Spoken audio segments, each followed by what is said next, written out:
Hello everyone, it's RTK here. As promised, here is the Explosive Arrow Elementalist League Starter Guide. As you can see, this build has a lot of pros. It has decent tankiness, it's a good boss killer, it works on cheap gear, the progression is very easy and smooth, and it has a very high DPS uptime. What I mean by that is that, for example, bow builds, when you're doing DPS, you have to move, but when you're trying to dodge, you're not doing DPS. For a totem build, for example, you always have your DPS up since you are dodging while the totems are actually attacking. Other than that, I think this build is a very good build for beginners. It is very easy to learn, and there are a couple of important things to note regarding elemental equilibrium that I will address. But other than that, it is overall a very well-rounded build for beginners. I highly recommend this build for new players who are looking to learn the mechanics of the games, learn the fundamentals, push their limits to reach Ubers or even endgame content, and discover what Path of Exile has to offer. The only con that this build has is that the damage has a small delay because you will be putting down totems which will shoot the explosive arrows, and then the detonation will happen after around 1 second. And some people don't really prefer this. Me personally, I have tried this build already in 3.18 or 19, and I think it is a very good build. And I'm going to help you guys have a good league start with this build. There are several reasons why I have chosen EA Elementalist as a league starter. First, last couple of leagues I have been starting with bow builds and they are used for mapping, but this time I want to have a boss killer instead. This way, if you guys are starting the tornado shot mana forged arrows, I will be able to carry you guys through the bosses. In addition to that, looking at the new league mechanic, it seems that the wisps are able to buff a monster similar to how Sentinel works, and if that monster was a boss, it will make the encounter much more difficult, or maybe an essence. So in my opinion, a boss killer build would be much suited for the league mechanic. In addition, with the return of Ultimatum, for those who don't know, Ultimatum basically has a circle. It has a somewhat wide area, but there are mods that you have to do where you need to dodge the monster's attacks. And while dodging, you have less DPS uptime for bow builds. And for EA Ballista, it is no problem since your Ballista will be attacking and you will be dodging. Another reason is that I have always been a witch or a ranger player. As you can see, it is pretty much all I play. I'm very interested in the specters that are coming out. They seem to be very interesting, and if I league start with a witch, I can easily swap to a necromancer if there are interesting builds that come around. And last reason is that for new players who were watching my tornado shot guide that were struggling, I hope this build will offer you guys a better PoE experience since it is much better suited for new players. Now let's take a look at the spreadsheet for the Explosive Arrow Elementalist League Starter that I made. I have a leveling POB over here that you can check it out. Compared to the Mana Forged Arrows build guide, which has a screenshot of the POB, this build's POB is a bit large, so I didn't really screenshot it, and instead I put a screenshot of the order of the ascendancies. And you can't go wrong with this build because it is very simple to set up. In Act 1, we're going to be picking up Freezing Pulse and Arcane Surge. The secondary skill we're going to have is Purifying Flame with Combustion and Arcane Surge. And for the travel skill, we're going to be using Frost Blink in the beginning, maybe Flame Dash if you prefer.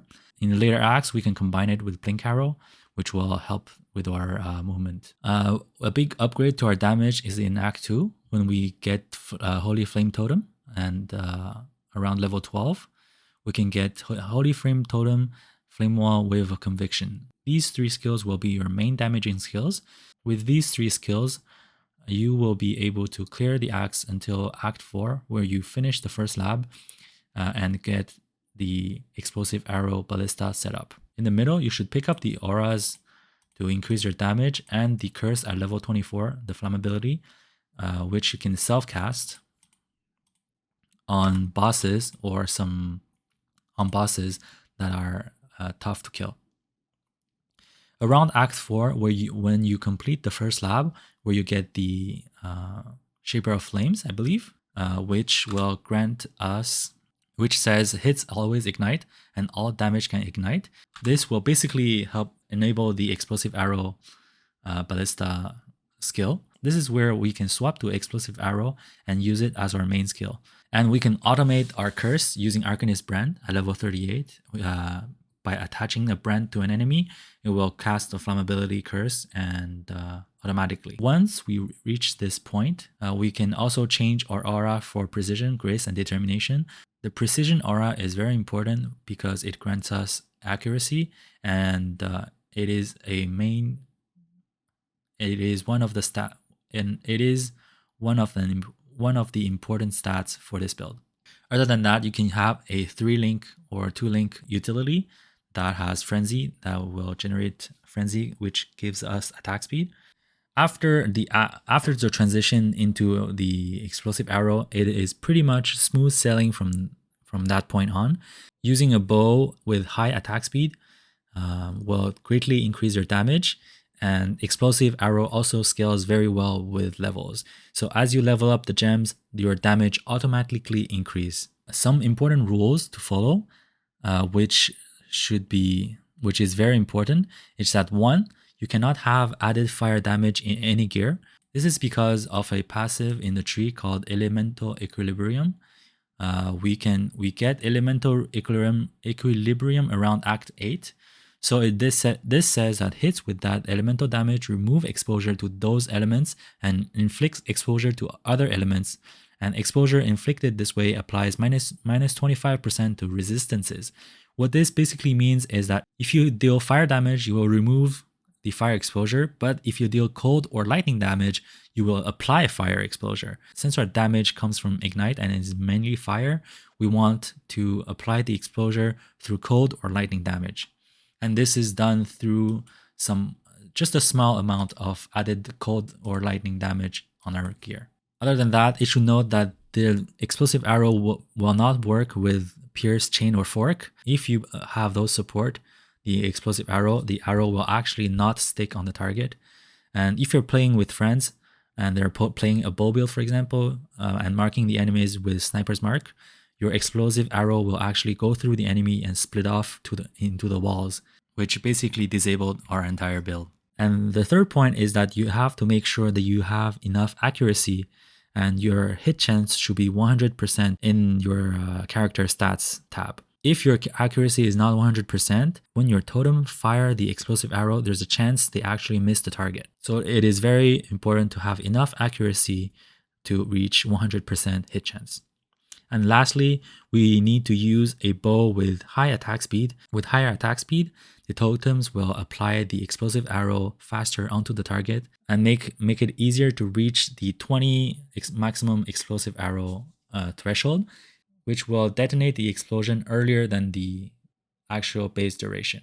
If you go to the leveling POB, this will have a very thorough guide into which passive you have to click at what time.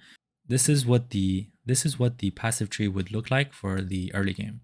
Act 1, Act 2, Act 3, Act 4.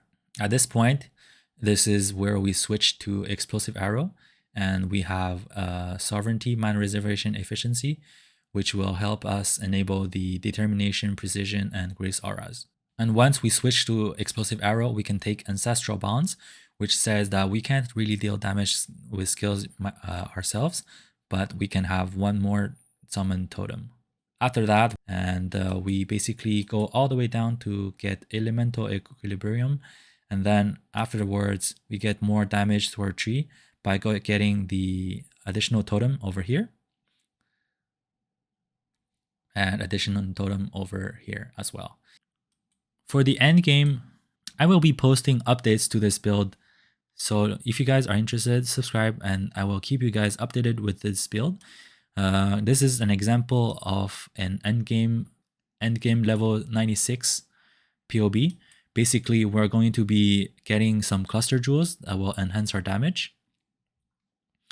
And other than that, we're going to be losing some passive over here to put in our cluster jewels. And in order to get this additional totem, we'll anoint it on our amulet. Some of the main uniques we're looking for is Daya Dien Don heavy belt. Once you have the money, this is basically the first upgrade I would go for once you have the money. This belt says that ignites you inflicts with attacks deal damage 42% faster. So this is basically a 42% more multiplier to our damage, which is actually insane. In this endgame PoB, all the rare gear can be crafted on our own, and I will be making crafting guides on this and putting them into the spreadsheet. And just a quick note about how to scale damage with this build. It is first of all scaled through the level of explosive arrow. Look at the total damage here. As I click the level of explosive arrow, you will see it will increase by quite a lot as we level this gem up. And in addition, this is only the damage for one explosive arrow.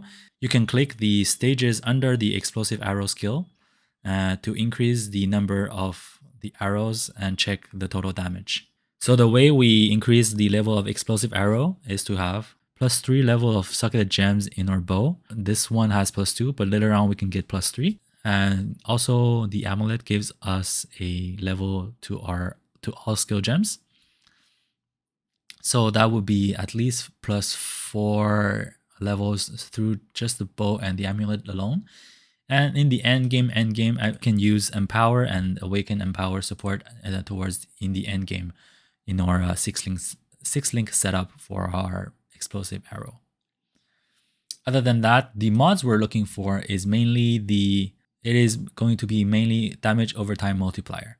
That will greatly increase our DPS or ignite DPS. And that is pretty much it for the build guide.